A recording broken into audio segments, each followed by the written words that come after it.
დღეს საქართველოში ბევრი მშობელი ისევ იყენებს ფიზიკური და ფსიქოლოგიური დასჯის მეთოდებს. ხშირ შემთხვევაში კი თავადაც არ იცის, რომ ეს ძალადობაა. დღევანდელ გადაცემაში მოგიყვებით, რა მძიმე შედეგი მოაქვს ბავშვის არასწორ აღზრდას. ჩვენი თემა: ბავშვი და ძალადობა ოჯახში.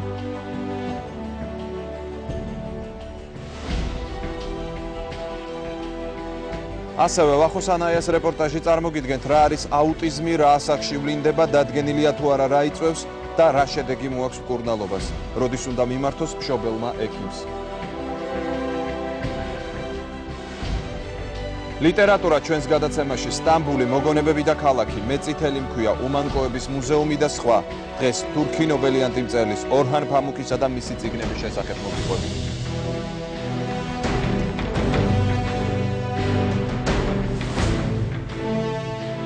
და კიდევ ერთი თემა: საათი, რომელიც მე-20 საუკუნის საქართველოს უდიდეს ტრაგედიას უკავშირდება.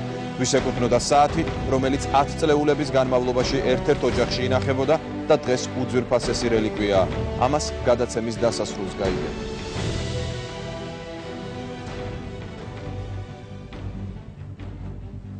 მოგესალმებით, შაბათ საღამოს 9 საათზე თქვენ უყურებთ ვახოსანაიას რეპორტაჟს. ოჯახში ბავშვზე ძალადობა ერთ-ერთი მძიმე პრობლემაა მთელ მსოფლიოში და მათ შორის საქართველოში. ძალადობა არსებობს ფიზიკური, ასევე ფსიქოლოგიური. სპეციალისტები აღნიშნავენ, რომ ფსიქოლოგიური ძალადობა გაცილებით მძიმე შედეგს იწვევს, ვიდრე ფიზიკური. საქართველოში ეს პრობლემა მწვავედ დგას. გამოკითხვების მიხედვით თავად მშობლები ღიად ამბობენ, რომ ხშირად მიმართავენ ბავშვის დასჯის ორივე ზემოხსენებულ მეთოდს.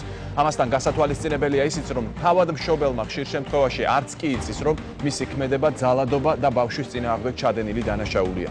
ვინ უნდა დაიცვას ასეთ შემთხვევაში ბავშვი? დღეს ჩვენი თემაა ბავშვზე ძალადობა ოჯახში. ნახეთ ჩვენი რეპორტაჟი, შემდეგ კი სტუდიაში ფსიქოთერაპევტ ზაზა ვარდიაშვილთან ერთად დავბრუნდებით.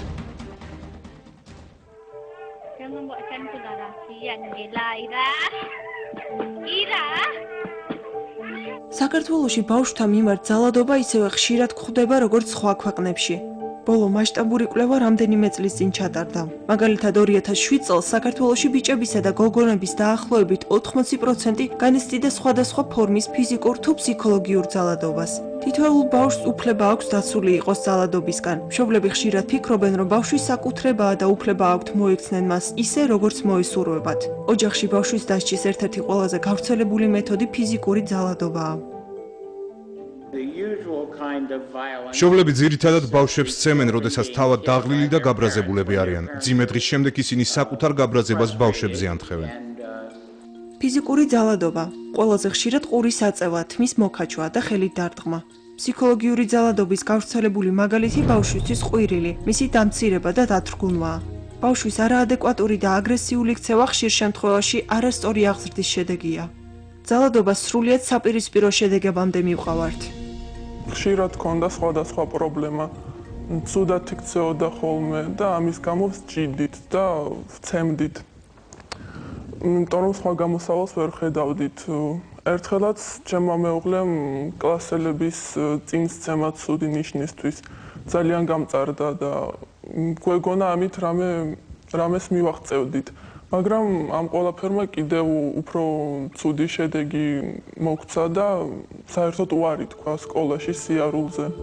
მაშინ, როდესაც ოჯახში ძალადობაა, ბავშვი ფიქრობს, რომ ეს დასაშვებია და თავად ხდება მოძალადე.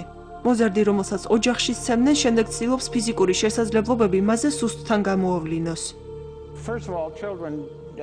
ბავშვები ამ ცუდ გამოცდილებას მომავალ თაობებს გადასცემენ და თავად განაგრძობენ ძალადობას. ყველაფერი ეს კი იწვევს ლოთობას, ნარკოტიკების მოხმარებას, საზოგადოებაში არსებულ თითქმის ყველა სახის პრობლემას. ფიზიკური ძალადობა. მოგკაჩა თმა ან ყური აგიწიათ. დაგარტყათ გცემათ ან ხელი გაგარტყათ. ხელი გკრათ, ხელი გტაცათ ან მოგარტყათ. ჩაგკეტათ პატარა სივრცეში, დაგაბათ ან მიგაბათ რამეზე. მძიმე ტვირთი დაგაჭერინათ ან ზედმეტად გავარჯიშათ. დანით ან იარაღით დაგემოქრათ. გახჩობდათ ან ცდილობდა თქვენს დახრჩობას. ფსიქოლოგიური ძალადობა. დაგიკივლათ, შეურაცხყოფა მოგაყენათ. დაგამცირათ. დაგემუქრათ, რომ გატკენდათ ან მოკლავდათ. დაგემუქრათ, რომ მიგატოვებდათ. ისურვა მომკვდარიყავით. სახლში არ გიშვებდათ. როგორც მთელ მსოფლიოში, ისე საქართველოში მშობლების უმრავლესობა ბავშვის არასათანადო ქცევის გამო ძალადობის მეთოდებს მიმართავს. ხშირად მშობლებმა თავადაც არ იციან, რომ ეს ძალადობაა. რაც უფრო მკაცრია მშობელი, რაც უფრო, ესე ვთქვათ, მკაცრად რეაგირებს ის ბავშვის ქცევებზე, მით უფრო კარგი იქნება შედეგი. აი ეს სტერეოტიპი არსებობს დღეს ჩვენს მენტალობაში და ძალიან ცუდად მუშაობს. ასევე გავრცელებულია ოჯახში ბავშვზე ფსიქოლოგიური ძალადობა.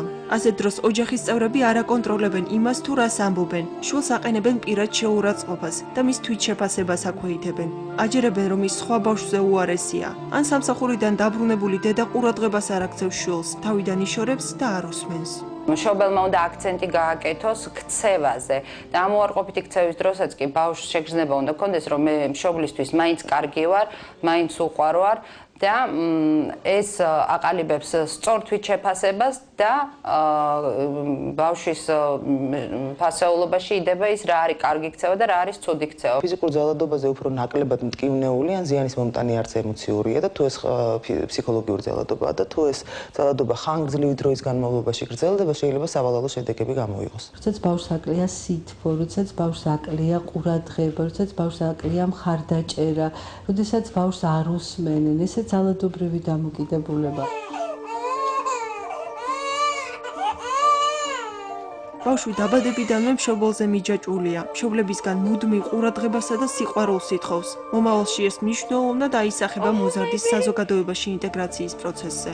5-6 წლის ასაკში ბავშვებისთვის დამახასიათებელია მარტო დაძინების შიში და შვილებს მშობლებთან დაძინება სურთ. უარსეუბნებიან მასთან დაძინებაზე, ამასთან ერთად არის სპეციფიური მიდგომა, რომ ნუ უკვე დიდი ხარ, კაცი ხარ და ნუ აი ასე შემდეგ და ასე შემდეგ, რაც ასევე საკმაოდ ნეგატიურ ზეგავლენას ახდენს ბავშვზე. 2-3 წლის ბავშვები ზოგჯერ მშობლებს კბენენ ან არტყამენ. კვლევის შედეგად დადგინდა, რომ ძირითადად ეს გამოწვეულია ჰიპერმზრუნველობით, როდესაც ბავშვებს უზღუდავენ დამოუკიდებლობას.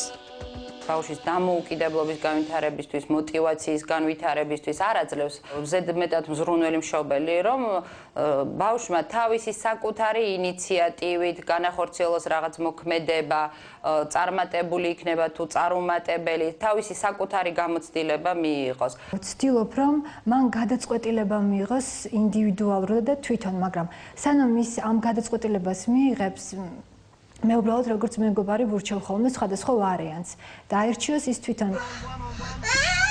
ბავშვის აღზრდის პროცესში მნიშვნელოვანია სწორი ფასეულობების ჩამოყალიბება. წინააღმდეგ შემთხვევაში ბავშვმა შეიძლება სასურველი არაადეკვატური ქცევით მოითხოვოს. ახალბედა მშობლებისთვის რთულია ბავშვის გაჩენის შედეგად წარმოქმნილ პრობლემებთან გამკლავება. ძიძის როლს ხშირად კომპიუტერი ასრულებს, რის შედეგადაც მომავალში ბავშვის ინტერესის სფერო მხოლოდ კომპიუტერი ხდება.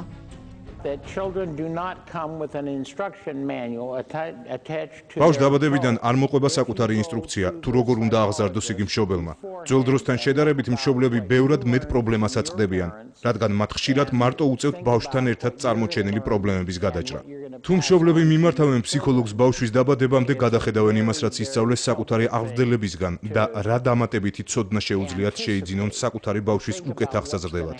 ეს ძალიან დაეხმარება მათ მოემზადონ, რა პრობლემების წინაშე შეიძლება დადგნენ ბავშვის გაჩენის შემდეგ. ხშირად ადამიანები გაოცებული არიან, თუ როგორი სტრესი და პასუხისმგებლობაა იყო მშობელი. სწორედ ასეთი მოუმზადებელი დედები ხდებიან მოძალადეები. მე მაგალითად არასდროს არ დამჭირვებია ფსიქოლოგი და ძალიან ცუდი ვფიქრობ, რომ ის პრობლემები, რომელიც თვითონ მომიგვარებია, პროფესიონალის შემთხვევაში ბევრად უფრო იოლად და უმტკივნეულად მოგვარდებოდა. ოჯახში ძალადობის აღსაკვეთად მნიშვნელოვანი როლი საზოგადოებამ უნდა ითამაშოს. აუცილებელია ბავშვზე ძალადობის ნებისმიერ ფაქტზე რეაგირება. პირველ რიგში თვითმხილველებმა მშობლებს უნდა აუხსნან, რომ დასჯის ეს მეთოდები მიუღებელია, ასევე აუცილებელია ბავშვმა იცოდეს საკუთარი უფლებების შესახებ, რომ მშობელს არ აქვს მასთან ასეთი მოპყრობის უფლება. ძალადობის ფაქტების შესახებ, როდესაც ბავშვის ჯანმრთელობას ან სიცოცხლეს საფრთხე ემუქრება, საზოგადოებამ უნდა აცნობოს შესაბამის ორგანოებს ან პოლიციას. ძალადობის სახეებია: ფიზიკური ძალადობა, ფსიქოლოგიური ძალადობა, უყურადღებოდ მიტოვება, სექსუალური ძალადობა, მავნე ადათ-ჩვევები.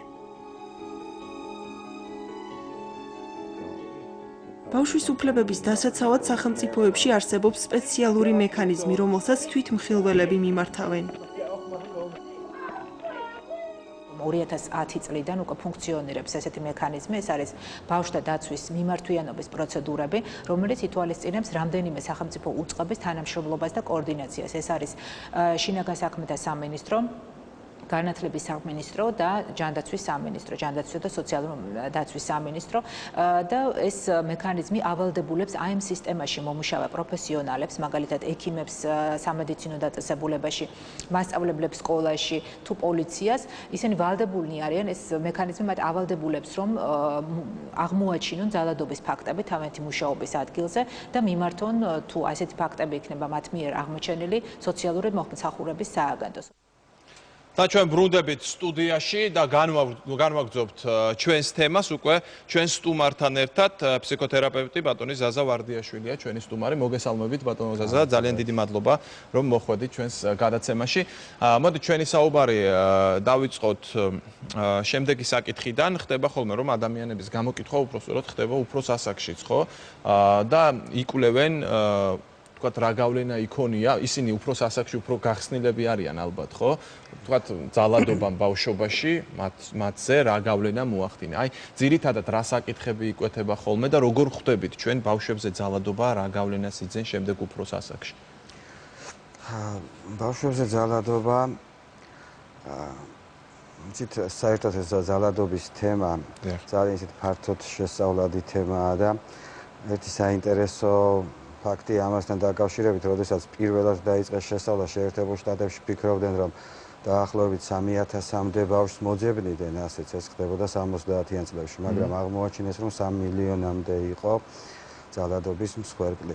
დღეს ეს ადამიანები უკვე დიდების დასრულები არიან და გრძელდება ეს ლონგიტუდური კვლევა მათ მდგომარეობებთან დაკავშირებით. მათი დიდი ნაწილი აღნიშნავს, რომ დიდი პრობლემები აქვს სოციალიზაციის კუთხით, უჭირთ ურთიერთობების ჩამოყალიბება სხვა ადამიანებთან. საინტერესოა ერთი ასეთი კვლევა, რომ ბავშვები, რომლებიც იზრდებოდნენ ძალადობის გარემოცვაში, მათგან 27% თინეიჯერულ ასაკში უკვე ერთხელ მაინც იყო დაფიქსირებული სამართალდამღვევის კუთხით. მაშინ, როდესაც ანალოგიური არაძალადობის ქვეშ მყოფ ბავშვებში მხოლოდ 14%-ში ფიქსირდებოდა სამართალდამღვევის ფიქსაცია. აი, ძირითადად, ანუ შეიძლება დაითრგუნოს ამ დროს ადამიანი საერთოდ, ან პირიქით, ანუ უკურიაქცია მისცეს და საშინელებები ჩაიდინოს თავის ცხოვრების განმავლობაში. ერთიც და მეორეც. ეს არის უშუალოდ დამოკიდებული რამოდენიმე ფაქტორზე. ანუ ერთი ძალადობა არის მარტო ოჯახში თუ ძალადობა არის იმ გარემოში, სადაც ყველა გარემოში, სადაც ბავშვს უწევს. კი ბატონო, ჩვენი თემა რადგან ეს ძალიან ფართო თემაა საერთოდ ბავშვზე ძალადობა, ამიტომ ავირჩიეთ კონკრეტულად დღევანდელ თემად ოჯახში ძალადობა, ხო? მე მაინტერესებს, აი ჩვენ სიუჟეტშიც ვახსენეთ და მინდა თქვენთან განვაგრძო ამაზე საუბარი, აი ფსიქოლოგიური ძალადობა ბავშვზე და ფიზიკური ძალადობა და სიუჟეტში ჩვენ მქონდა აღნიშნული ჩვენი რესპონდენტებიც ამბობდნენ, რომ ფსიქოლოგიური ძალადობა ეს გაცილებით უფრო მძიმე ფორმაა. აი ამაზე მინდა ვისაუბროთ. ფსიქოლოგიური ძალადობა განირჩევა ორი მიმართულება ფსიქოლოგიური ძალადობის კუთხით. ერთი არის, როდესაც ხდება სიტყვიერი ზეწოლები, ან გარკვეული ისეთი სპეციფიურად მიზანმიმართული ფსიქოლოგიური ზემოქმედება ბავშვზე, კონკრეტულად მისი ქცევის მუდმივად ნეგატიური შეფასება და ნეგატიური ფიქსაცია და მეორე კუთხე ამ მხრივ არის არასათანადო მოპყრობა და არასათანადო ყურადღების მიქცევა ბავშვების. აღნიშნეთ ჩვენს ანონსში გარკვეული კვლევები წავიკითხეთ წინა წლებში ჩატარებული, იმიტომ თუ არ ვცდები ბოლო წელს არ არის ასეთი კვლევები, ხო, საქართველოში. თავად მშობლებმაც, აი პრობლემა ის არის, თავად მშობლებმაც არ იციან, რომ ისინი ჩადიან ძალადობას. რა თქმა უნდა, ეს ძალიან ხშირად ხდება ასე. ყველაზე პოპულარული მიმართულება ფსიქოთერაპიის მხრივ არის მშობლის კომპეტენციის მენეჯმენტი. ან ეს არის მიმართულება, რომელიც მშობლებს ასწავლის მოქცევას კონკრეტულ შემთხვევებში, დამოკიდებულებას და ურთიერთობას ბავშვთან. ხა შესაძლებელია მშობელმა სულაც პასიური მოქმედება განახორციელოს და ამან უზომოდ დიდი ზეგავლენა მოახდინოს ბავშვის ფსიქიკაზე. აი ელემენტარულად, მაგალითად, ძალიან ხშირად ბევრი მშობელი მიმართავს თავისი შვილის შედარებას სხვა ბავშვებთან. ეს ერთ-ერთი ფაქტორია, რომელიც უდიდეს ზეგავლენას აი მაგალითად რა, რომ მშობელმა უთხრა შვილს, რომ აი სხვა ბავშვი უკეთ სწავლობს, უკეთ იქცევა, უკეთ უჯერებს მშობლებს და ასე შემდეგ. ამან შეიძლება დამანგრეველი შედეგი მოიტანოს. ეს არის ერთ-ერთი ყველაზე ნეგატიურად მოქმედი ფაქტორი ბავშვის მიმართ. ეს ბავშვი ერთის მხრივ იწვევს თვითშეფასების შემცირებას და მეორე მხრივ იწვევს აგრესიის გაძლიერებას. ძალიან ხშირად ასეთი შედარებები იწვევს იმას, რომ ბავშვს უჩნდება აგრესია კონკრეტულად იმ სხვა ბავშვის მიმართ. აი ფსიქოლოგიური ზეწოლის და ძალადობის აი ესეთი თვალსაჩინო ძალიან მკვეთრი მაგალითები შეგიძლიათ გითხრათ, ანუ სადაც შეიძლება ბევრმა მშობელმა ამოიცნოს თქვათ თავისი თავი, რომ ამის გაკეთება არ შეიძლება. ცით რა არის ძალიან ბევრია და თითქმის ყოველ ოჯახში გვხდება ამისი მაგალითები. კონკრეტულად ერთ-ერთი ყველაზე გავრცელებული. თქვით ძალიან გავრცელებული ჩემი აზრით ეს მეც ძალიან ბევრჯერ მინახავს, როდესაც მშობელი სხვა ბავშვს ადარებს თქვათ ეს და ალბათ ყველას უნახავს, ხო ეს? აი კიდევ რა არის მსგავსი? მსგავსი მაგალითი შეიძლება იყოს მაგალითად ბავშვებს 6 წლის ასაკიდან 6-დან 7 წლამდე ბავშვების დიდ უმრავლესობას დაახლოებით 70%-ს უვითარდება ახალი შიში, ეს არის მარტო ძილის შიში. ეს შიში შეიძლება განვითარდეს მოზრდილ ასაკშიც, თუ ბავშვმა გადაიტანა ძლიერი სტრესი ან რაიმე სულაც ისეთი უბრალო ვირუსული ინფექცია. ხომ? მშობლების უმეტესობა ამ შემთხვევაში ახდენს ასეთ ზემოქმედებას, რომ იქცევი როგორც პატარა, არ უნდა მიეჩვიო, რომ შენ ჩემთან იწვე, ჩემთან დაიძინო და ასე შემდეგ. ეს განაპირობებს იმას, რომ ბავშვს ერღვევა ძილი, რეალურად არის ძალიან დიდი შანსი, რომ ჩამოყალიბდეს შფოთვითი დარღვევა, შფოთვითი დარღვევის ესა თუ ის ფორმა ამ შემთხვევაში. აი ესეც არ არის, ასე ვთქვათ, არც ფიზიკური, არც თითქოს და ძლიერ გამოხატული ფსიქოლოგიური ზემოქმედება, მაგრამ ბავშვს ზემოქმედებს ძალიან მწვავე. ერთ საკითხს მინდა კიდევ შევეხოთ, ჩვენ თქვით, თქვათ უყურადღებობაზე, სიუჟეტშიც აღვნიშნეთ, თქვათ ფიზიკურ ძალადობაზე, ფსიქოლოგიურ ძალადობაზე, ხო, მაგრამ აი ზედმეტი ყურადღება, როდესაც მშობელი იჩენს ზედმეტ ყურადღებას ბავშვისადმი, ეს მიიჩნევა, რომ არის ძალადობის ფორმა, თუ ეს კიდევ რაღაც სხვა კატეგორიასთან გვაქვს? გარკვეული ნაწილი მიიჩნევს ამასაც ძალადობად, მიიჩნევს ეს იმ ფაქტორად, რომ ბავშვს უკარგავენ საკუთარ იმუნიტეტს სამყაროს შეცნობის მხრივ და ეს შეიძლება შემდგომში ნეგატიურად აისახოს, მაგრამ ეს უფრო კულტუროლოგიური ვარიანტებია, კონკრეტულად იაპონიაშია გავრცელებული აღზრდის ასეთი მეთოდი 6 წლამდე ამ მეთოდს ამიაქვია, როდესაც ფაქტიურად მშობელი ყველაფერს უსრულებს ბავშვს და სანამ ბავშვი რამეს დააფიქსირებს სურვილს, მანამდე უკვე შესრულებულია მშობლის მხრიდან. კვლევებმა აჩვენა, რომ ასეთი პიროვნებები არანაირად ნეგატიურ პიროვნებებად არ ყალიბდებიან, ყალიბდებიან ადამიანებად, რომლებიც გამოირჩევიან ნდობით გარემოცვის მიმართ, გამოირჩევიან არ გამოირჩევიან ზედმეტი აგრესიით და ასე შემდეგ, მაგრამ აღმოჩნდა ასე, რომ ცოტა დეპრესია მათ შორის უფრო მეტად გვხდება. გასაგები, აი დავანებოთ ერთი წამით თავი იმას, რომ დედა ან მამა ახდენს ძალადობას ამა თუ იმ ფორმით თავის შვილზე. თქვათ არ ახდენს ძალადობას არც დედა და არც მამა. აი ძალიან კარგად ეპყრობიან, ძალიან ზრუნველები არიან და ასე შემდეგ. მაგრამ ერთმანეთში აქვთ კონფლიქტი და ეს ხდება ოჯახში ბავშვის დასანახად. ესეც არის ძალადობის. აი ამ შემთხვევაში ბავშვზე როგორი გავლენა შეიძლება ნეგატიური კუთხით რა თქმა უნდა ამან იქონიოს. ეს სხვადასხვა ასაკში სხვადასხვანაირად მოქმედებს, განსაკუთრებით მწვავე აღნიშნული მშობლების კონფლიქტის ზემოქმედება 6 წლამდე ასაკში. ამ შემთხვევაში ფაქტიურად ეს ისეთ დონეზე არღვევს ბავშვის თვითშეფასებას, რომ შემდგომში მთელი ცხოვრების მანძილზე ამისი კვალი რჩება. ხა საინტერესოა იცით ერთი რამ, განსაზღვრეს ჯგუფები, ანუ ვინ მოიაზრება აი ამ ძალადობის წარმომქმნელად, ანუ რა მიზეზები განაპირობებს. საინტერესოა ერთი რაღაცა, რომ აქ არის მშობელი, ბავშვი, სოციუმი, რაც განაპირობებს. მშობლებიდან მაგალითად აღმოჩნდა, რომ ძირითადად ეს არის ახალგაზრდა მშობლები 25 წლამდე, რომლებსაც აღენიშნებათ სხვადასხვა ემოციური და ნევროლოგიური დარღვევები. აი ამ ჯგუფში ყველაზე მეტია კონფლიქტი ოჯახის მშობლებს შორის. აი ესეც ერთ-ერთი ფაქტორია ძალადობის. ბავშვის მხრიდან ყველაზე აქტიურად ძალადობის ობიექტები ხდებიან ცოტა ჰიპერაქტიული, იმპულსური ბავშვები, ასევე ბავშვები, რომლებიც ხშირად ცივდებიან და ხშირად ხდებიან ავად. აი ესეც საინტერესო ფაქტორია. საინტერესოა ისიც, რომ პირველი შვილები გაცილებით უფრო ხშირად ხდებიან ძალადობის ობიექტი, ვიდრე მეორე, მესამე, მაგრამ აღმოჩნდა ერთი საინტერესო კვლევა, ეს ბრიტანელებმა ჩაატარეს დაახლოებით 1000 ოჯახში პოლიგრაფიული შესწავლა, ანუ ემოციების შესწავლა ხდებოდა ოჯახის ყველა წევრის და იყო კამერები დამონტაჟებული.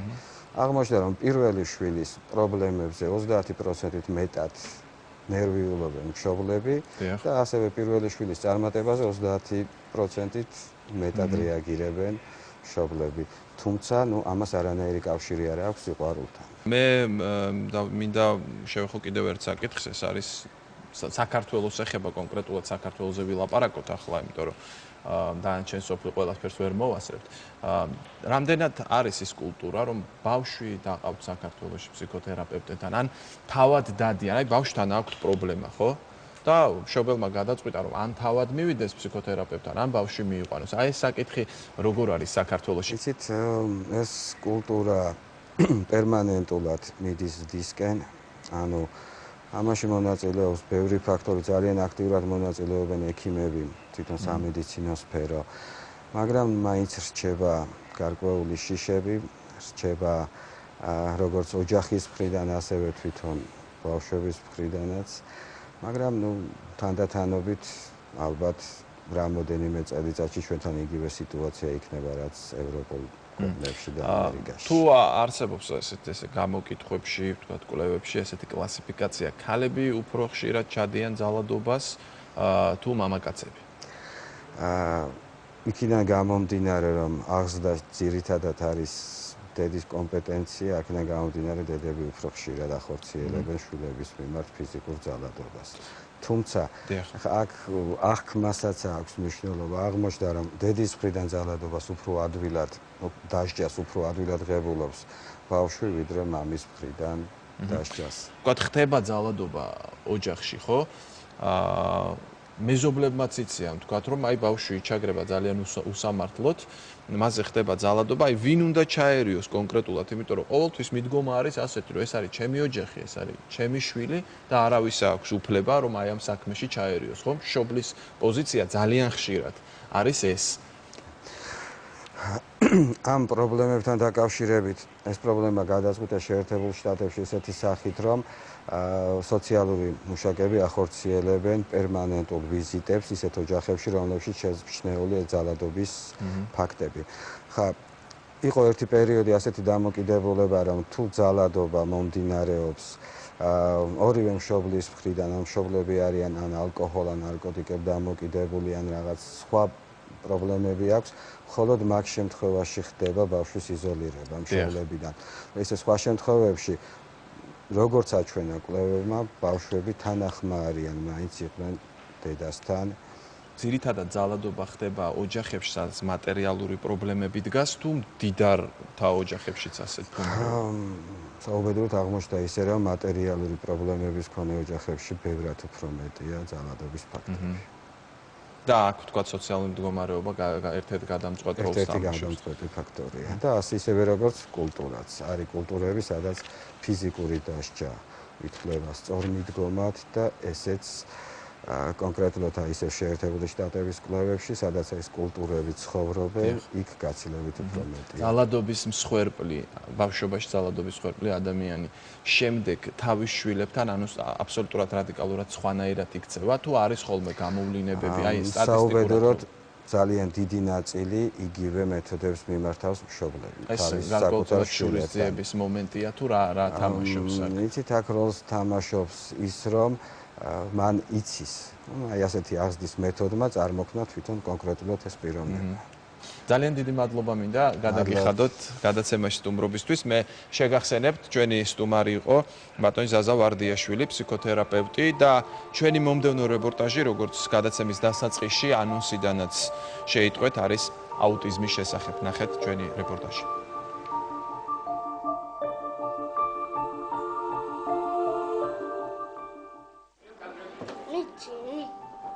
რა არის ეს? ეს არის ავტობუსი ყოჩა. დათა 4 წლის არის და საგნების გარჩევას სწავლობს. ბავშვს აუტიზმის შედარებით მსუბუქი ფორმა, ეგრეთ წოდებული ასპერგერის სინდრომი აქვს. სპეციალისტების პროგნოზით ის გამოჯანმრთელებას წარმატებით შეძლებს.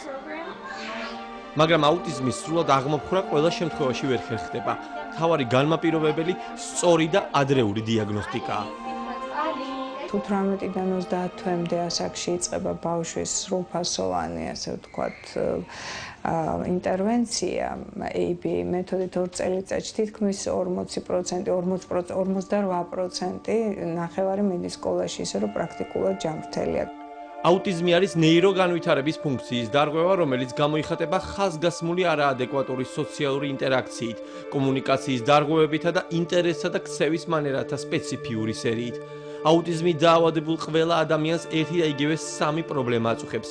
ეს მდგომარეობა სხვადასხვაგვარ გავლენას ახდენს მათზე. ზოგიერთ შეუძლია შედარებით ყოველდღიური ცხოვრებით იცხოვროს მაშინ, როდესაც სხვები მთელი ცხოვრების განმავლობაში სპეციალისტის დახმარებას საჭიროებენ. ის 3 სახის პრობლემა, რომელიც აუტიზმის მქონე ყველა ადამიანს აწუხებს, ზოგჯერ უარესობათა ტრიადად მოიხსენიება. ესენია საზოგადოებასთან ურთიერთობის პრობლემა, საზოგადოებასთან კავშირის დამყარების, ინტეგრაციის პრობლემა და საზოგადოებრივი წარმოსახვის პრობლემა. ფსიქიკური განვითარების შეფერხება, რომელიც ჯერჯერობით უცნობი მიზეზით არის გამოწვეული, ლაპარაკობენ ძალიან ბევრ მიზეზზე, მისი წარმოშობის და აქედან გამომდინარე არც ერთი მიზეზი არ არის რეალურად არგუმენტირებული.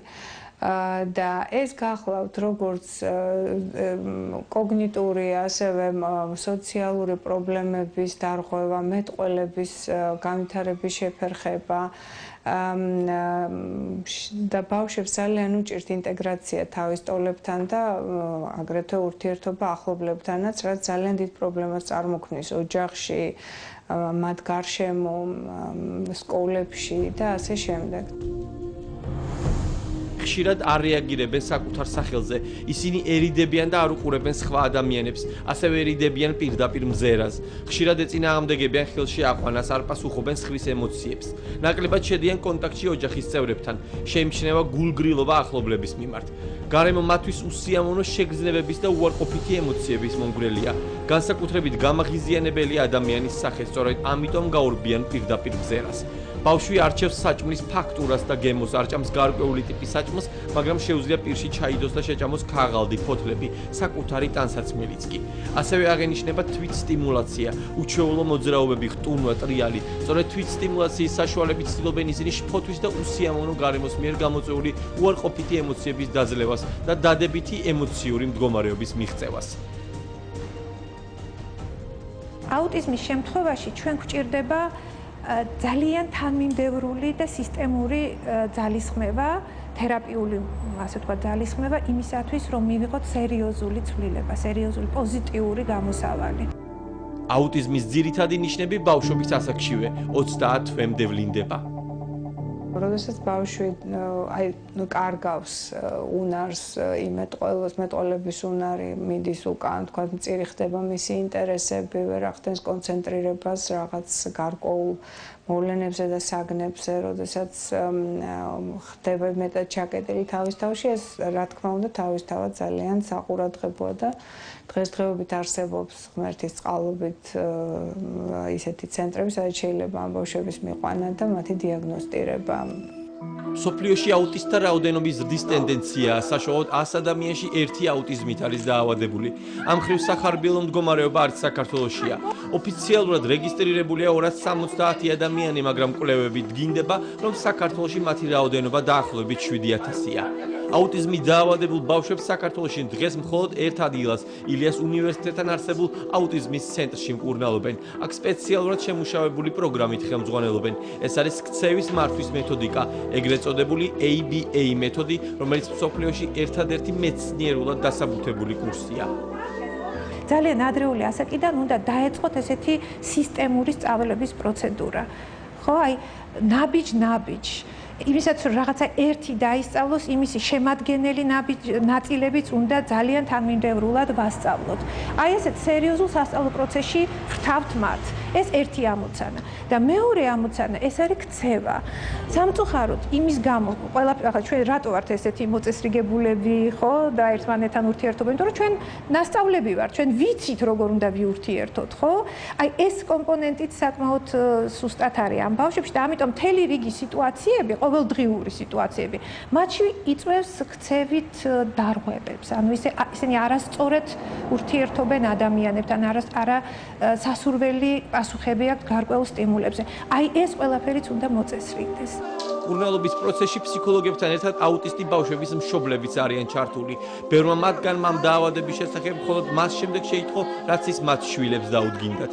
ცენტრის დაფუძნების მთავარი ინიციატორებიც აუტისტთა მშობლები იყვნენ. თავიდან იყო აბსოლუტურად სრული ვაკუუმი აუტიზმთან დაკავშირებით. მაშინ, როდესაც მე შემეხო, როცა ლუკას 2 წლის ასაკში შევამჩნიე, რომ მქონდა ქცევის პრობლემები და სხვა დანარჩენი თანხლები პრობლემები, რომლებიც ახლავს აუტიზმს. მაგრამ მინდა გითხრათ, რომ დღევანდელ დღეს ეს პრობლემა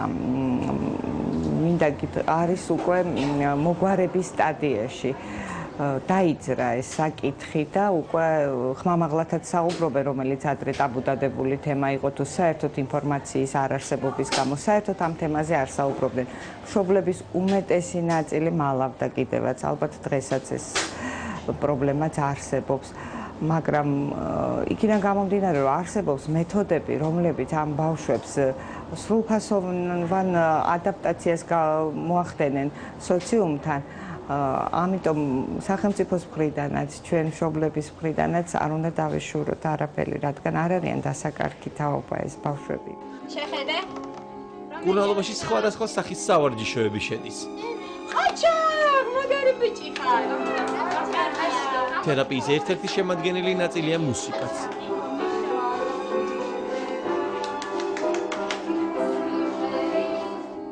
ცენტრში ფსიქოლოგები მუშაობენ, აქ ასევე პრაქტიკას გადიან სტუდენტები, რომლებმაც მომავალ პროფესიად ფსიქოლოგიის სწორედ ეს მიმართულება აირჩიეს. მათთვის ხშირად ტარდება ტრენინგები. ამ ეტაპზე სემინარს ილიას უნივერსიტეტის სტუდენტებისთვის ამერიკელი სპეციალისტები ატარებენ. Autism is what we call a developmental disorder. აუტიზმი კომუნიკაციის საუბრის მოშლით და ქცევის სტერეოტიპული უცნაური მანერით გამოვლინდება. მის წინააღმდეგ ერთადერთი საშუალება ეგრეთ წოდებული AB კურსია, რომელიც საქართველოშიც დანერგილია და სწორედ ამ თემაზე ვატარებთ ტრენინგს აქ. კურნალობა განსაკუთრებით ეფექტურია თუ დიაგნოზი ადრეულ ასაკში ისმევა. საქართველოში უკვე მეორედ ვარ. კარგია რომ იზრდებიან სპეციალისტები, რომლებიც აუტისტ ბავშვებთან იმუშავებენ, თუმცა მნიშვნელოვანია სამკურნალო კურსების და პროგრამების დაფინანსებაც. თავარი პრობლემა აუტიზმის ცენტრში დღეს ფინანსების ნაკლებობაა. რაც შეეხება ჯანდაცვის მინისტრის პოზიციას, მე მინდა გითხრათ, რომ ცალსახად არის ისეთი, რომ ის ეთანხმება სწორედ ჩვენს მოსაზრებას, რომ აუტიზმი უნდა იყოს აყვანილი როგორც ინვალიდობის სტატუსი მიენჭოს პირველ რიგში და სახელმწიფოს მიერ მიუხედავად იმისა, რომ ძალიან ძვირად ღირებული არის ეს სერვისი, მაინც თავის თავზე აიღოს, იმიტომ რომ კიდევ ვიმეორებ დღესდღეობით 250 ბავშვი არის საუბარი და ამ ბავშვებისთვის აუცილებელია კრიტერიუმების შეირჩეს დაუშვათ, როგორ შეიძლება უნარჩვევები გამოუმუშავდეთ ამათ, რომ შემდგომში აი ამ ყველაფრის მიუხედავად, რაც მათ დღეს ჭირთ, ძალიან კარგი შედეგებია თქვენ გადაიღეთ და ნახეთ და იმედს ვიტოვებთ, რომ აი სახელმწიფოს ჩარევით, თუნდაც თანადაფინანსების პრინციპით მშობლებთან ერთად რაღაცნაირად მოხდება ისე, რომ ეს ბავშვები ინტეგრირებული იქნებიან საზოგადოებაში. არ არის გამორიცხული ვაუჩერული ტიპის დაფინანსებას გამოიყოს. მე როგორც ვიცი, მუშავდება ვაუჩერული ტიპის, ესე ვთქვათ, დაფინანსება ამ ბავშვებისათვის, ჩაიდება მათთვის ადეკვატური სერვისები, რომლის დამუშავებაში სწორედ ჩვენც ალბათ მივიღებთ მონაწილეობას, რაც ძალიან გასახარია. აუტიზმით დაავადებულ ადამიანებს ხშირად უვითარდებათ ხატვის, მუსიკის, ფაქტების, დამახსოვრების და მათემატიკის არაჩვეულებრივი ნიჭი. ცნობილია ბევრი წარმატებული ადამიანი, რომელიც ბავშვობაში აუტიზმით იყო დაავადებული.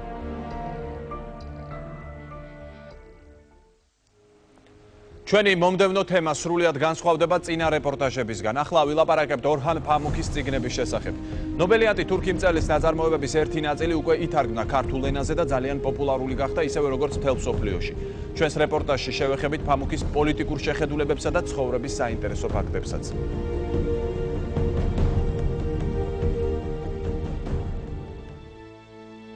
წარმოდგენა არ მაქვს რატომ წერ, მაგრამ ერთი რამ დანამდვილებით ვიცი, რომ ამის კეთება მე სიამოვნებას მანიჭებს.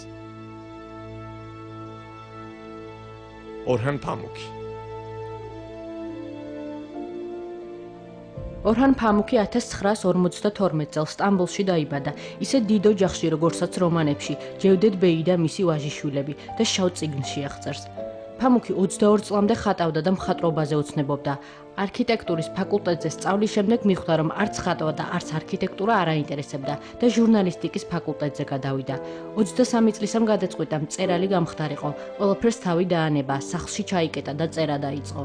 მთელი მსოფლიოსთვის არის ახლა ძვირფასი და კარგი მწერალი, მარტო ჩემთვის არა. რადიკალურად განსხვავდება მისი წიგნებით. რაც თავისთავად მეტყობს, ის მაგარი მწერალი. ყველა წიგნს წერს განსხვავებულად. ყველა ნაწარმოებში თქვა თუ არის განვითარებული რაღაცა, თქვა სიყვარულის ხაზი ხო რომანტიკა, იქ აუცილებლად არის იგივე სტამბული, იგივე მეგობრობა, იგივე აი ძალიან მრავალმხრივი ურთიერთობებს მოიცავს. ორჰან პამუკის ენა, რომელიც ბევრისთვის შეიძლება მდორე იყოს, მაგრამ ამავდროულად შინაგანი დინამიკის მქონე, ძალიან საინტერესოა თანამედროვე მკითხველისთვის, გარკვეული თვალსაზრისით მკითხველი წყდება აბსოლუტურად რეალობას და იძირება ამ ტექსტში.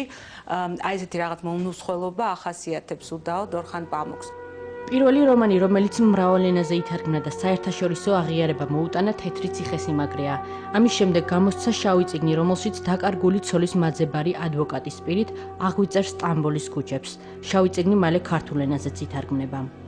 თლათ ისეთი გარემომცველი და ისეთი ჩამთრევი, როგორც თოვლი, ესეთი შეგრძნება არა მაქვს. ეხლა მაგალითად თარგმნისას რომ მე შავი წიგნის პერსონაჟი ვარ, აი რაც თოვლის დროს მქონდა, მაგრამ აი ეს თხრობის მანერა აქ რაღაცა გამორჩეული. ლიტერატურული არქიტექტურა ძალიან სრულყოფილია ხოლმე მის ნაწარმოებებში. მან სახელები დაარქვა იმ ფანტასტიკური იმიჯებს, რომელიც ისედაც არსებობს თურქეთში. 1998 წელს გამოდის პამუკის ერთ-ერთი ყველაზე პოპულარული წიგნი მეწითელი მქვია. წიგნი 30 ენაზეა თარგმნილი და გამოსვლიდან 3 კვირაში 85,000 ეგზემპლარი გაიყიდა.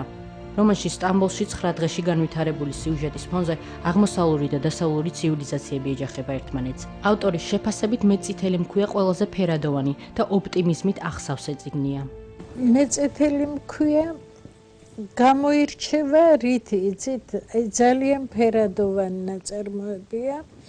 ძალიან უხვად შემკული სამკაულებით, რაც მკითხველსაც და მთარგმნელსაც დიდ სიამოვნებას ანიჭებს, მაგრამ სხვა ნაწარმოებები ნაკლებად საინტერესო არ არის. მინდა მხატვრული თვალსაზრისით მე მგონია მაინც წითელი არის მისი საუკეთესო წიგნი. არ ვიცი, შეიძლება ვცდები. წითელს რო კითხულობ განცდა რომ შენ წინ ძვირფასი აღმოსავლური ხალიჩა იქსოვება.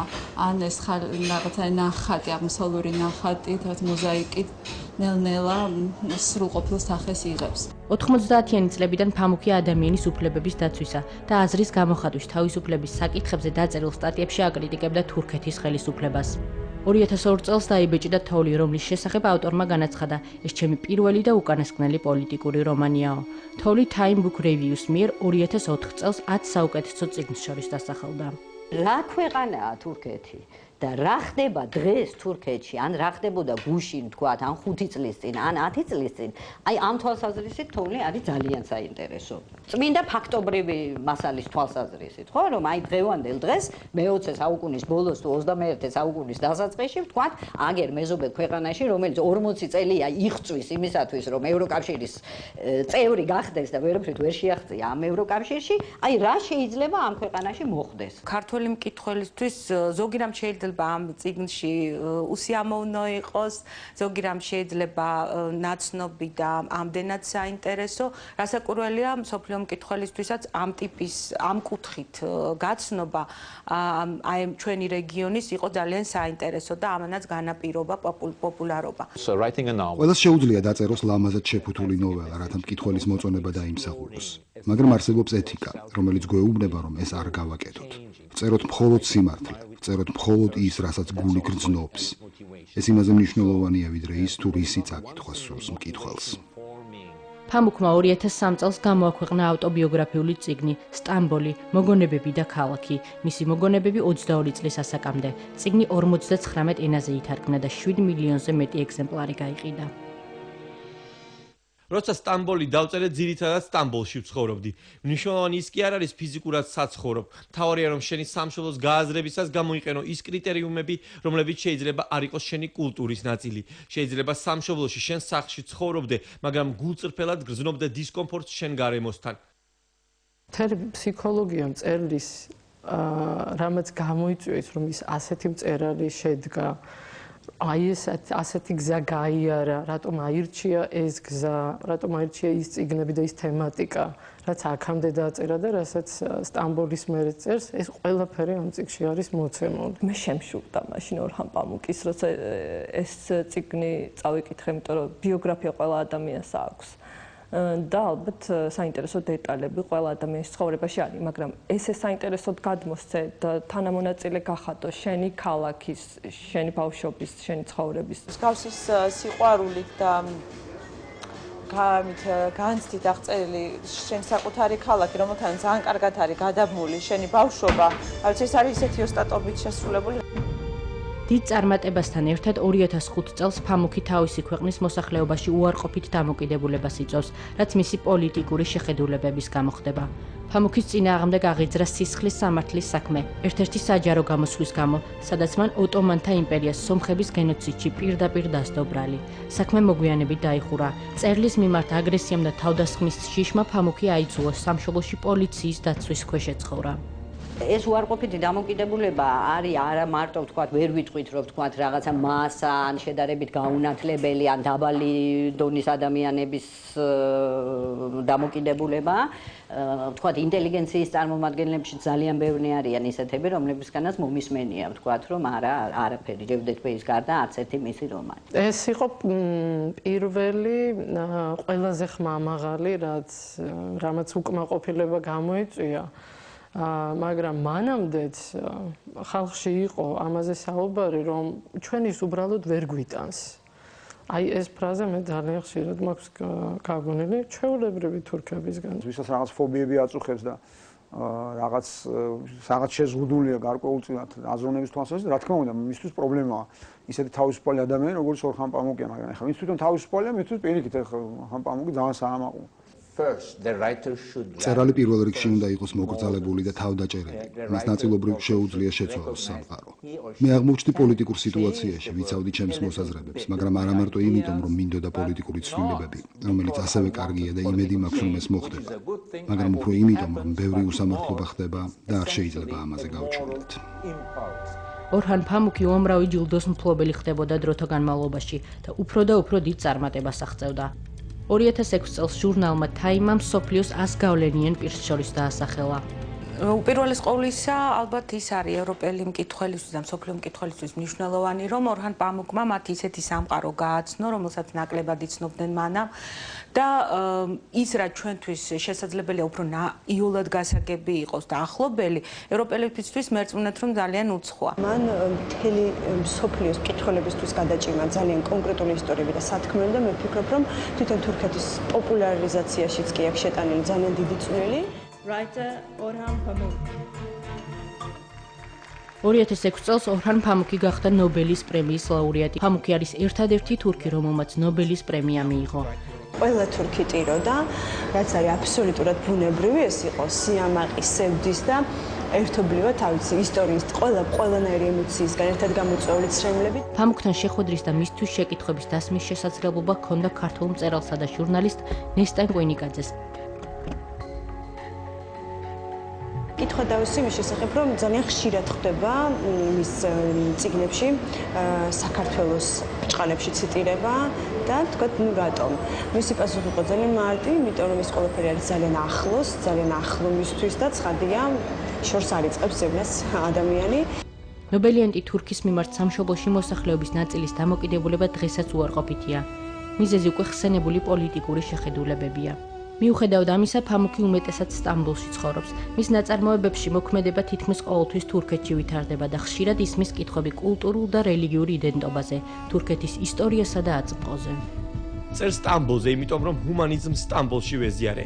ჩემი მიზანი თურქების დახასიათება არ არის. თუ როგორ გამოიყურებიან ან იქცევიან ისინი. ეს მაშინაც კი არ მიფიქრია, როცა სტამბოლიდან ფეხს არ ვისვლიდი. ყოველთვის მქონდა განცდა, რომ წერდი კაცობრიობაზე.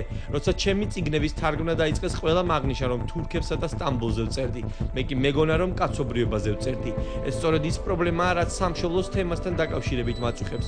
ჩვენ ყველას გვაქვს სამშობლოს განცდა. ეს გარდაუვალია, თითქმის ცხოველური ინსტინქტია.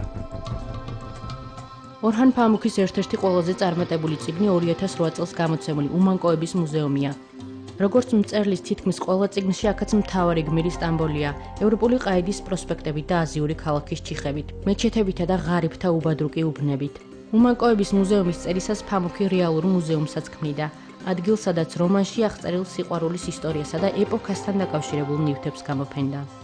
სტამბოლს არ აქვს თავის მუზეუმი. და რო შეხვალთ აღმოაჩენთ, რომ რა თქმა უნდა, როგორც ნაწარმოების ხაზს მიყვება ეს მუზეუმი, ასევე 70-იანი წლებიდან დღემდე სტამბოლის ცხოვრებას შეიგრძნობთ და მოხვდებით სულ სხვა სამყაროში, ფიქრებთ, რომ აი 70-იან წლებში როგორც სუნთქავდა, როგორც ცხოვრობდა თითოეული სტამბოლელი ამას შეიგრძნოთ. მუზეუმის ერთ-ერთი ყველაზე ესეთი გამომწვევი ფსონი იყო ავტორის მხრიდან და ფორმულა, რომელიც დღეს უკვე იშიფრება, ეს არის ორიგინალური, საინტერესო პერსონაჟი ჩვეულ გარემოში, რომელსაც აბსოლუტურად ერთ-ერთზე პასუხობს ეს წიგნი. ეს არის წიგნი, სადაც შეიძლება აი ისეთი საგნები და მოვლენები, რომელსაც ადრე არ აქცევდი ყურადღებას, თავიდან აღმოაჩინო და ეს სხვა თვალის შეხედვა ამ წიგნის შემდეგ. შეიძლება ამან უცებ ხო ის წიგნი, ხო ყოველი კაი წიგნი ასე შეავს, რომ აი თავიდან იწყებ სამყაროს აღმოჩენას, რომელშიც ცხოვრობ და რომელშიც არის დეტალი, რომელსაც შენ არ აქცევდი ყურადღებას. ლიტერატურის მთავარი ხიბლით შეიძლება ეს იყოს, რომ ისეთი რამე გაპონიოს, რასაც შენ ვერ ხედავ.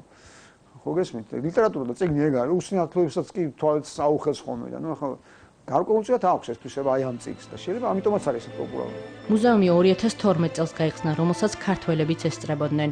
მუზეუმში ფამუქის სხვა წიგნებთან და თარგმანებთან ერთად ქართული თარგმანიც არის. მუზეუმის დათვალიერებისას ბოლოს აქვს ერთი დიდი ნაწილი ვიტრინა, სადაც გამოფენილი ჰქონდათ ყველა ენაზე თარგმნილი წიგნები.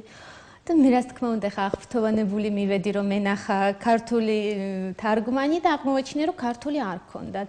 მე ჩანთაში მედო არა ამისნით, რა თქმა უნდა, რომ ბატონო ორჰან ფამუქისთვის ხელმოწერა ჩამომერთმია ჩემ წიგნისთვის და გადავეცი ეს მუზეუმს. პამუკი ძალიან ხშირად ახსენებს საქართველოს, ახსენებს აფხაზებსაც. მას ერთი ისეთი ფრაზაც აქვს იქში, რომ თბილისი იცით როგორი ქალაქია, სადაც ბავშვები ბალიშის ქვეშ ნაყინს ინახავენ. მახსოვს აი სულ არ დამოვიწყდა თქვა, რომ აი ჩვენ გვითხრა რომ ქართულ მწერლებს ყველაზე მეტად გჭირდებათ ახლა ის, რაც მე მჭირდებოდა 20 წლის წინ, როცა თურქეთი იყო აბსოლუტურად ჩაკეტილი და თურქულენოვანი ლიტერატურა დანარჩენ სამყაროს არ არსებობდა და მხოლოდ თურქეთში მყავდა მკითხველები და ყველაზე მეტად მაინტერესებდა თურქულ ლიტერატურას როგორ წაიკითხავ სხვა ენოვან სივრცეში, როგორ წაიკითხავენ და როცა მოხდა ამ იზოლაციის გარღვევა და აი ამ ჯებირების გადალახვა, მე თავიდან დავიბადე როგორც მწერალი. ორჰან ფამუქი როგორც მთელ მსოფლიოში, ასევე საქართველოშიც ძალიან პოპულარულია.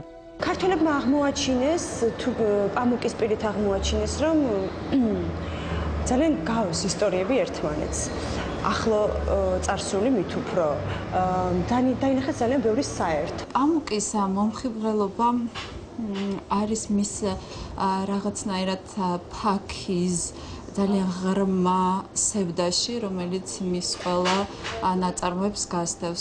ეს არის ავტორი, რომელიც ძალიან ბევრს აფიქრავს ტოებს და სხვათა შორის ეს იყო პირველი ავტორი, რომელმაც მოახერხა ის, რომ მის პერსონაჟებზე, მის მიერ დაწერილ და გამოტანილ საკითხებზე მე მისი წიგნების დასრულების, საკითხვის დასრულების შემდეგაც კი სულ ვფიქრობ. საქართველოში ფამუქის პოპულარობაზე გაყიდული წიგნების რაოდენობაც მეტყველებს. ჩვენ გვაქვს გამოცემული ორჰან ფამუქის 3 წიგნი. პირველი იყო ჯევდეთ ბეი და მისი ვაჟიშვილები, შემდეგ წითელი და ბოლოს თოვლი. სამივე ძალიან და საერთოდ თვითონ ავტორი, არა მარტო საქართველოში, მთელ მსოფლიოში მოგეხსენებათ, ძალიან პოპულარულია და ასევე ჩვენთანაც. ამას ძალიან შეუწყო ხელი, რა თქმა უნდა, თარგმანებმა, რომ სამივე ძალიან კარგი თარგმანი გამოვიდა, ასეც იყო მოსალოდნელი და ქართულმა მკითხველმა ძალიან კარგად მიიღო. უმანკოების მუზეუმი 2011 წლის მაისში და 2000 ტირაჟით, მას შემდეგ გაიყიდა დაახლოებით 1700 ცალი.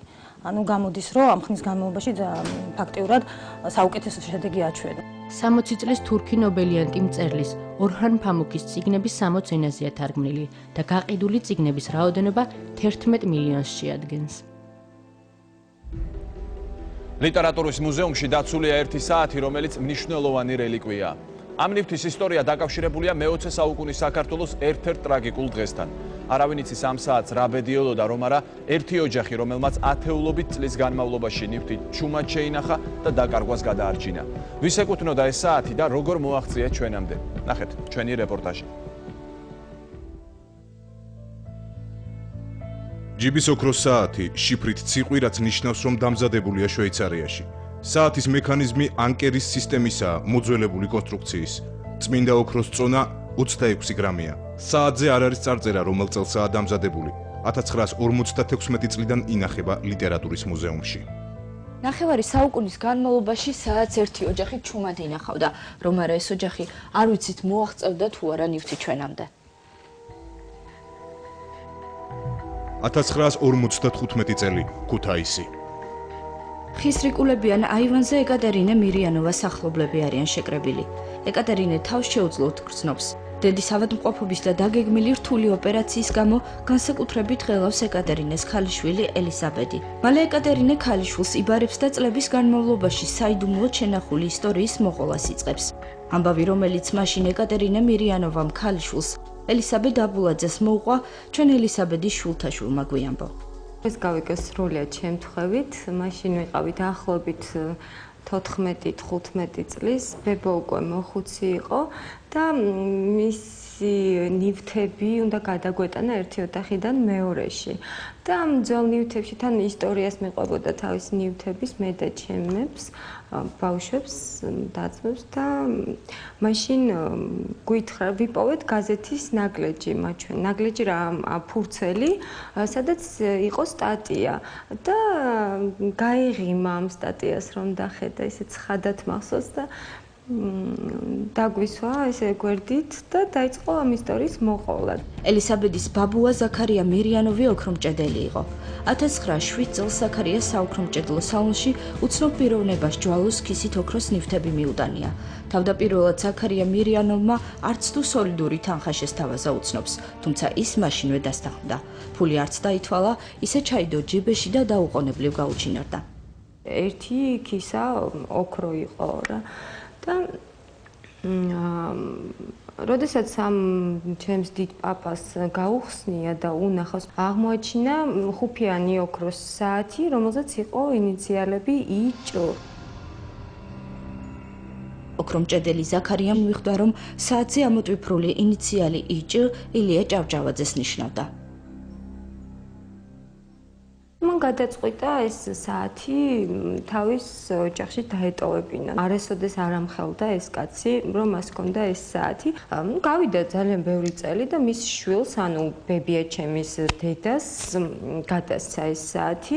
ჩემმა დიდმა ბებომ მამის დანაბარები ასევე შეასრულა, არავისთვის არ უთქვამს და უკვე სიკვდილის წინ დაიბარა ბებიაჩემი დიდმა ბებომ და უთხრა, რომ ამდენი ხნის განმავლობაში ჩვენ ამ ამბავს არ ვახმოვანებდით, არ ვამხელდით და ძალიან გთხოვ ეს საათი, ჩამატან საფლავში დარდეთ და მიტანე იქ, სადაც მისი კუთვნილი ადგილია. 37 წლის განმავლობაში საიდუმლოდ შენახული ნივთის მოვლა ეკატერინემ ქალიშვილს თხოვა. ირკვევა, რომ იმ დროისათვის საათი უცნობი მიზეზების გამო დაგირავებული იყო და ელისაბედს დედამ მხოლოდ გირავნობის ქვით არი გადასცა. ელისაბედ აბულაძემ გამოისყიდა ეს საათი და 1956 წელს ლიტერატურის მუზეუმში მოიტანა და რა თქმა უნდა საათი, რომელსაც ასეთი ისტორია ჰქონდა, რომ ის ილიასი იყო და ზედ ამოტვიფრულიც არის ილიას ინიციალები, რა თქმა უნდა ლიტერატურის მუზეუმმა უყმანოდ შეიძინა საათი. მუზეუმში მოტანილი ახალი ნივთი კომისიამ შეისწავლა. კომისიის თავმჯდომარე ფარნაოზ კოტეტიშვილი იყო. კომისიაში ასევე შედიოდნენ იოსებ გრიშაშვილი, გიორგი ბერძენიშვილი და სოლომონ ხუციშვილი. საათის ისტორიასთან დაკავშირებით ყველაზე საინტერესო გიორგი ბერძენიშვილის რეცენზიაა. ილიას ნაცნობმა პირებმა, ჯანდიერმა და სხვებმა განაცხადეს, რომ მათ არ ახსოვთ როგორი იყო ილიას ოქროს საათი. ილია ჭავჭავაძის სამ მემორიალურ ნივთს აღმოაჩნდა ინიციალი იჭ. ეს ინიციალები განსხვავდებიან ერთმანეთისგან და არ გვანან ოქროს საათზე ამოჭრილ ინიციალებს. გარდა ელისაბედ აბულაძის განცხადებისა, რომ მის მიერ წარმოდგენილი ოქროს საათი ილიასეულია, სხვა დადასტურება ცოცხალი პირების ჩვენებით ან ინიციალების მსგავსებით არ გვაქვს მიღებული. მიუხედავად ამისა, ოქროს საათის ისტორია იძლევა ნიშნებს, რომ წარმოდგენილი საათი ის საათია, რომელიც ვერაგმა ყაჩაღებმა ააცალეს ილია ჭავჭავაძეს მოკვლის დროს.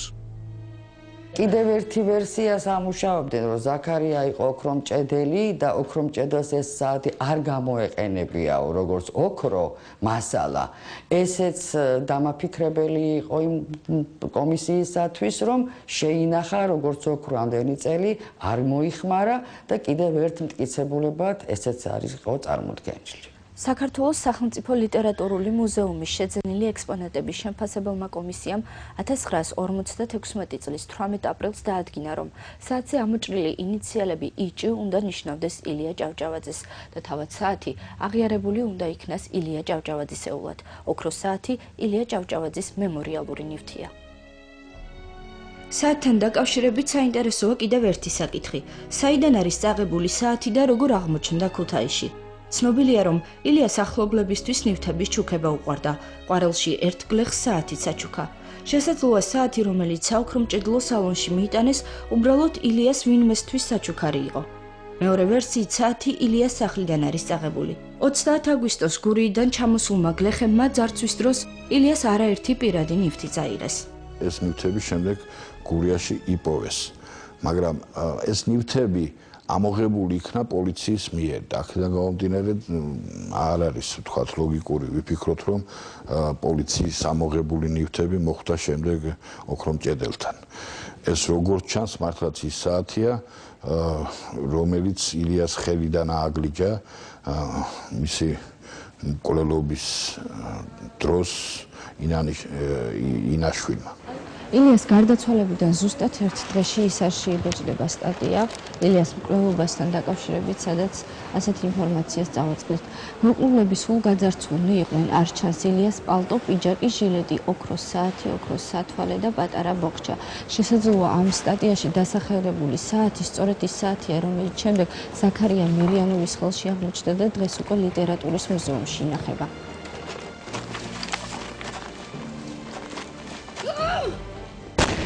მკვლელებს არ ჰქონდათ ნივთების, მათ შორის საათის დატოვების უფლება. ტრადიციულად ნაძარცვი ბანდის მეთაურთან გროვდებოდა. დღეისათვის არ არის ცნობილი, რომ ილიას მკვლელებიდან რომელიმე დაუყოვნებლივ გაემგზავრა ქუთაისში. სავარაუდოდ საათი საოქრომჭედლო სალონში მკვლელობიდან გარკვეული დროის გასვლის შემდეგ მიიტანეს. მთელი ეს ნაძარცვი, მთელი ქონება ჩაბარდა იმერლიშვილს, ჩაბარდა ესე იგი მთავარ მკვლელს. იმერლიშვილი, ანუ იმერელი დააპატიმრეს 9-7 წლის დეკემბერში, მაისში ის გაიქცა ციხიდან და გააქცია სხვა პატიმრებით. ციხიდან გაქცევისთანავე ვიმეორებ, ის კაცი, რომელიც მონაწილეობას იღებს ილიას მკვლელობაში და რომელსაც ბარდება მთელი ნაძარცვი ქონება მაშინდელი წესის მიხედვით, 2 წელი ბანდიტობს და ბანდის მეთაურია ქუთაისში და ამის შესახებ ასევე გვაქვს საარქივო დოკუმენტი ცენტრალური საისტორიო არქივიდან, რომ ეს კაცი იქ არის ამ დროს ქუთაისში, ბანდის მეთაურია. მასშტაბამე უნდა ვივარაუდოთ, რომ ქუთაისში მისი საშუალებით მოხდა ეს საათი. ყველაზე საფუძვლიანი ვერსიით საათი, რომელიც მირიანოვთან მოხდა, მკვლელობის დროს წაღებული საათია. ამიტომაც შეეშინდა ოქრომჭედელს სიმართლის გაცხადება და საათის ამბავი მხოლოდ სიკვდილის წინ ქალიშვილს გაუმჟღავნა. მოგეხსენებათ, ეს ის პერიოდი იყო, ან ილიას ნივთის შენახვა იყო, საშიშროებას წარმოადგენდა, ან რაღაცა სხვა გარემოებები, თუნდაც ამ ოქროს ქონის ვერაფერთ ვერ აქვს. მაშინ ეკატერინასთვის რაღა იყო ეტყობა, საშიშროება იყო ილიას ნივთის სახლში გაჩერება. როცა ნახა და გაიგო რა მოხდა, რა ხდება, რაშია საქმე, ბუნებრივია დამალავდა და აღარ გაუაჩენდა ამას, იმიტომ რომ ან უნდა გადაედგა ეს ნაბიჯი გამოეჩინა და მაშინ ბოლშევიკები მოკლავდნენ, ან უნდა დაემალა, იმიტომ რომ ერის წინაშე საწყევარი ხდებოდა ისიც მირიანოვის შთამომავლებს, რა თქმა უნდა, მადლობა ეთქმით იმისათვის, რომ ბოლოს ის სახელმწიფოს დაუბრუნეს და ასე ვთქვათ, მისი კვალი საბოლოოდ არ გაქრა. საუკუნოვანი ისტორიის მქონე რელიკვიად ქცეული საათის უფრო დეტალურად შესწავლა დღეს უკვე შესაძლებელია. წელს ილიას გარდაცვალებიდან 105 წელი გადის. ზუსტად ამდენივე დროა, რაც ოქროს საათი ინიციალით იჭ დროს აღარ ითვლის.